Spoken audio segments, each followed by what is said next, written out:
So I want to go over our practice problems from the homework. These were meant to help you start setting up problem solving. And so there's a couple of important pieces to problem solving. One of them is diagramming. So I think it's very helpful to start with a diagram of the problem. And another is identifying the variables. So that's what we're going to do for these problems. We're not going to solve them. We're just going to do drawings and identifying variables. So the first one, a bike travels at a constant speed of 4 meters per second for 5 seconds. How far does it go? So if we were going to sketch this or make a drawing of this, the important parts of the drawing are really kind of identifying your coordinate system, which way is up, which way is down, which way is positive, which way is negative, and also showing the direction of travel, the direction of velocity, the direction of acceleration, things like that. So it's not all that important to be able to draw a bicycle or anything like that. So this is our bike. This is our travel, and here's my line. It sort of just looks like a number line or a x-axis maybe. So I'm just going to indicate a direction of travel here with an arrow. This is my beginning point, or my D naught, and then this is my ending point, my final position, DF. And the only other thing I would add to this are my positive and negative kind of coordinates, and also the problem tells us that we have a positive velocity, so I can indicate the direction of the velocity there. So that's all I would do for a sketch. And then for this problem, I would also want to identify my variables.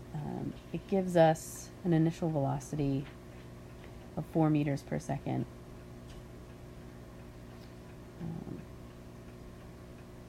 And it tells us that this is a constant velocity, so that's actually also my final velocity. If that, we may need that in the problem depending on what we're solving for. It also gives us time, so it gives us the total time of 5 seconds for this motion, and it asks us what the distance is. So this is also an important piece of problem solving, is identifying your unknown variables, or identifying what variable it is that you're looking for. So here we're actually looking for the final distance. We know that it starts at 0, and we're trying to figure out where it's ending. So we're looking for the final distance. So that would be my sketch and my identification of my known and unknown variables. So the second one's pretty similar. A bike accelerates from 0 meters per second to 4 meters per second in 4 seconds. What distance does it travel? So this one is a little different because it gives us, it's not a constant velocity, which means it's accelerating, which we'll learn later, but for now we'll just make a sketch. So we have the same line here of our bike, same direction of travel. We're looking at the same thing where we have a initial distance and final distance. This is left is negative and right is positive, we've decided. And then we can say that we have a positive velocity and then a positive acceleration, which, like I said, we'll learn later, so I don't really expect you to have had that in your homework. And then identifying our known and unknown variables. So the problem tells us that we accelerate from 0 to 4 meters per second. So that gives us an initial velocity of 0 can't get that knot in there. Initial velocity is 0 meters per second. The final velocity is 4 meters per second. Okay. And it also tells us that this all happens in 4 seconds. So it gives us time.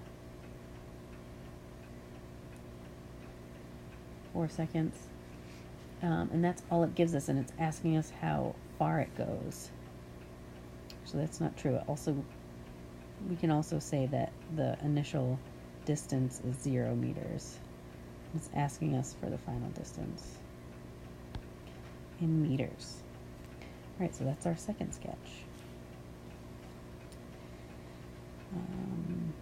Number 19, a student drops a ball from a window 3.5 meters above the sidewalk. The ball accelerates at 9.8 meters per second squared. How fast is it moving when it hits the sidewalk?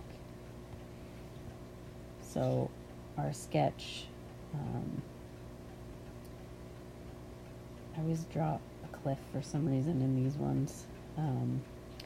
So this is sort of our direction of travel. There's a ball.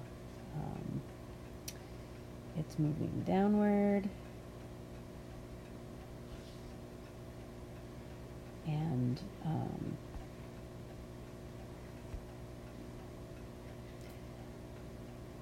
we know that up is positive and down is negative. We've decided that just as a collective group. And that's usually the case. This is an arrow indicating direction of travel. And we know that we have an initial distance and a final distance. So it starts up high and someone's throwing it down. What else do we know here? We know that the velocity is going in that direction. And we also know that the acceleration is going in this direction. So they're actually going to be negative in their direction. Okay, and that's all I'd put for a sketch. And then I would identify my variables. So we're given the initial distance is 3.5 meters. That's how high the student is. So the initial distance is 3.5 meters. The final distance is 0 meters. It hits the ground. The initial velocity is 0 meters. Drop it from rest, meters per second. We're looking for the final velocity. So that's our unknown. And it also gives us acceleration, 9.8 meters per second squared. So that's our sketch for number 19. This stuff will come in really handy if you get good at these sketches and making sure you have all of your important information down when we actually start solving problems like this.